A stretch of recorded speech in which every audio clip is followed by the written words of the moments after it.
In this video, I'm going to talk about how to configure virtuals in Dragonframe. If you don't know what virtuals are, it's basically a way to combine the different axes to work together to create a new set of axes that are virtual. So that would be like taking a swing on a crane and track and combining their movement to make a perfect east-west move. So I'm going to go over this with my system, which is a Volo, which is kind of a standard crane setup that's got track, boom, and swing. Now, all the nodal moves like pan and tilt and roll, those can be virtualized and you can move the nodal point around. But the main thing we're going to be doing is combining the movement of boom, track, and swing to basically move in a grid pattern. This helps if you're trying to import data from a computer program, like you've done motion inside of a CGI program like Maya or something, and you need to bring that into Dragonframe, or you need to take something out of Dragonframe and put it into the computer, the movement. And so working in virtuals is the best way to accomplish that. Okay, so let's just get into the setup here. I've already programmed my rig, the Volo, into Dragonframe. So all of these axes are already set up with the proper incrementation, and everything is consistent in terms of being in degrees and inches. And later, when you're going to enter in some information about the length of the arm and some table information, you want to keep it all consistent. So in my case, I'm keeping everything in inches. So track is in inches. Boom and swing are in degrees. Pan, tilt, and roll are in degrees.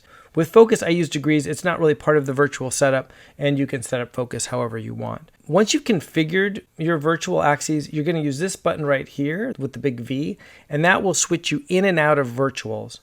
And unlike some other systems that can take you in and out of virtuals, in Dragonframe, if you are driving around in what they'd call like normal axes, these ones here, and then you want to switch back into virtuals, you don't have to go back to like a 0 point or where you were before. It'll actually do the math and go, oh, I know where you are now in the virtual space, which is kind of cool. But that's what this button does here. But you can't just click this and be in virtuals. You have to set it up for virtuals, and here's how we do it. You go over here and you say virtuals, and you're going to get this configure virtuals set up, okay? And it's going to ask you what kind of rig you have. And there's a bunch of different kinds of rigs. Our rig is a crane with boom, swing, and track. So we're going to turn that on, okay? And then it's going to simply ask us, what is boom in reals? And this is really easy because I've named everything the same. So boom is boom, and swing is swing, and track is track, and pan, tilt. You're basically just matching these to the reals. Oops, I lost pan there. There we go. Okay, now what you want to do is get some measurements going. In the Dragonframe manual, it'll show you what you're measuring. So the first thing here, boom length is B, is the from this pivot here to, if you have a knuckle at this point, it's that distance. Now I happen to know that on my rig, that is 42 inches. I also know that the boom extension, okay, the boom extension is the distance from the end of the arm out to the leveling board to the center of pan and tilt. So I happen to know that that's 14 inches.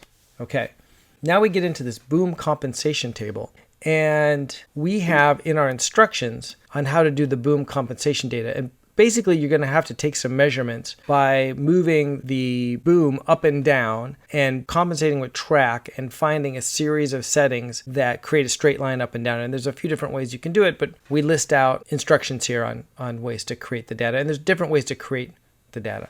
So I already have a compensation table here. I'm going to just copy it from off the side and paste it in here. And this basically is a way for the computer to create a straight line on the up and down movement, a north-south movement that's straight, by looking at this data and figuring out what the line is. So now that we have this data in here, and I don't have any nodal offsets, if you have a pan, tilt, roll head that doesn't really work on nodal in one direction or the other, then you could program in the offsets here. You could also do some fun tricks with this stuff as well, which is kind of cool. So that's it. We have the data we need to work in virtuals now. So right away, you'll see what we call the normal axes, track, boom, swing, etc., have gone black. And that's because we are in a virtual mode. We can only edit in virtuals. Now you can move track, one of the normal axes, and you can move all these boom, swing, you can go ahead and drive them around. But the programming in terms of setting keyframes is going to happen in virtuals. Now focus has its yellow color because focus is outside of the virtuals. And so any axes you'd have outside of virtuals, like maybe you have some movers or anything else on set, those won't go black. The way that you know that you're set to virtuals is that in the virtual configuration, it's set to virtual setup. If you want it off, you'd have to set it to off. Okay, so now let's actually look at the virtual axes. We hit the V button there, and this is what we're going to be programming with now in this mode. So we have virtual track, virtual east-west, which is a combination of swing and track, virtual north-south, a combination of track and boom, and then our V-pan, V-tilt, V-roll, which right now our system is actually set up on nodal, but if you needed to have them work around a virtual nodal, that's why they would be in virtual modes like that. We also have this really cool control here, this line control, which allows you to move the rig directly on the line of the lens, creating a virtual axis as you're pushing in or jogging, I should say. And you can move directly left or right of the camera or up or down on the camera. Even if the camera's pointing in a weird direction, it's pointed down or it's pointed, diagonally. If you're trying to frame up your shots, these tools are really cool and they take advantage of the fact that we're working in a more calculated space. So that's how you set up your rig for virtuals, and it's going to be different for different kinds of rigs, and we have a pretty good explanation in the manual, so you're going to want to read through the manual and make sure you're setting it up properly for your rig. Thanks for watching.